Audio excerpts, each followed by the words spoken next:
सुंदरपुर गांव में एक जमींदार अपनी पत्नी माया और बेटे मोहन के साथ रहा करता था।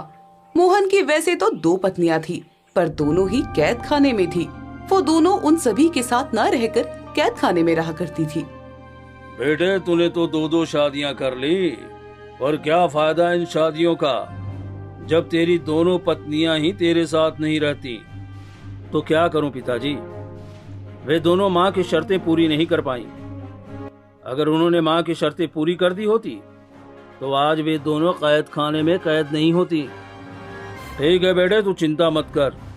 तूने अपने पसंद की शादी की, इसलिए तेरी माँ ने उनकी परीक्षा ली, लेकिन वे दोनों उस परीक्षा में पास नहीं हो पाई। अब मैं तेरे लिए कोई ढूंढता हूँ, तो फिक्र मत कर। आप सच कह रहे हैं पिताजी? हाँ भाई, सच कह रहा हूँ। अच्छा भाग्यवान, सुनो, मैं बाहर जा रहा हूँ, मुझे कुछ काम है, शाम तक आऊंगा। ठीक है जी।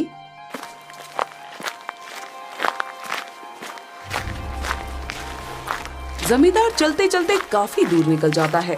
जब चलते चलते वो जंगल पहुंचता है, तभी उसे बहुत जोरों की प्यास लगती है। क्या करूं? बहुत जोरों की प्यास लग रही है और इस जंगल में तो कोई नदी तालाब भी नहीं दिखाई दे रहा। जमींदार जंगल में आगे बढ़ता है, तभी उसकी नजर एक मकान पर जाती है। वो मकान एक कुम्हार का था। जमींदार उस कुम्हार के मकान में जाता है, जहाँ एक बहुत ही सुंदर सी लड़की सुंदर सुंदर घड़े बना रही होती है। बेटी। जी, कौन है आप? बेटी, मैं अपने काम पे जा रहा था, मुझे बड़ी जोरों की प्यास लग रही थी। तुम्हारा घर देखा तो प्यास बुझाने आ गया। क्या तुम मुझे पानी पिला दोगी? जी जी बिल्कुल, आप यही ठहरिए, मैं आपके लिए पानी लेकर आती हूँ। कमला अंदर जाती है और एक गिलास पानी ले आती है, लेकिन उस गिलास के पानी में वो कुछ तिनके डाल देती है। इस गिलास का पानी तो बहुत साफ है, और इस लड़की ने गिलास के पानी में ये तिनके क्यों डाले हुए हैं? ये क्या रहस्य है? एक काम करता हूँ, पानी पी लेता हूँ, फिर इस लड़की से इस विषय में पूछता हूँ।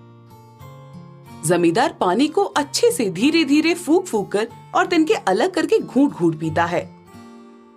बेटी, पानी देने के लिए पहले तो तेरा बहुत बहुत धन्यवाद। पर बेटी, एक बात मुझे समझ में नहीं आई। वो क्या?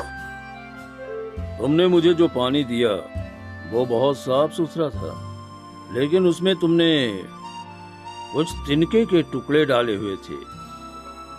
वो मुझे कुछ समझ में नहीं आया। वो तिनके के टुकड़े मैंने इसलिए डाले थे ताकि आप पानी को एक साथ न पिए, बल्कि आप उन तिनकों को धीरे धीरे अलग करके घूंट घूंट पिए। पर ऐसा क्यों? आप बहुत देर से धूप में सफर कर रहे हैं और आपको बहुत जोरों की प्यास लगी थी। अगर मैं आपको पानी का ग्लास बिना तिनकों के डालकर देती तो आप सारा का सारा पानी गटागट पी जाते और इससे आपकी तबीयत खराब हो सकती थी, इसलिए मैंने ऐसा किया। वाह, इतनी समझदार बच्ची है ये। इससे समझदार लड़की तो शायद मुझे ढूंढने पर भी न मिले। क्यों न मैं इसे अपने घर की बहू बना लूं। क्या हुआ? क्या सोच रहे हैं आप? बेटी, तुम्हारे इस घर में और कौन कौन रहता है? मैं और मेरी माँ। अच्छा, ये काम करो बेटी, जाओ तुम अपनी माँ को बुला लाओ। जी ठीक है। कमला अपनी बूढ़ी माँ को बुला लाती है। जी कहिए, कौन है आप और आपको मुझसे क्या काम है? जी, मैं सुंदरपुर गांव का जमींदार हूँ। मुझे आपकी बेटी बहुत अच्छी लगी है, मैं इसे अपने घर की बहू बनाना चाहता हूँ। क्या? ये आप क्या कह रहे हैं? हम ठहरे एक मामूली से घड़े बनाने वाले और आप जमींदार। हमारे पास तो 2 वक्त की रोटी भी खाने के लिए नहीं है और न ही हम आपको कुछ दहेज में दे पाएंगे। फिर कैसे बनेगा हमारे बीच संबंध? नहीं नहीं, हमें आपसे कुछ नहीं चाहिए, हमें सिर्फ आपकी बेटी चाहिए। अब आप बताइए, क्या आपको ये रिश्ता मंजूर है? पर मालिक, इतनी जल्दी? हाँ, तो शुभ काम में देर नहीं करनी चाहिए। फिर ठीक है, मैं कल ही बारात लेकर आपके घर आता हूँ। माँ, आप इन्हें हाँ कह दीजिए।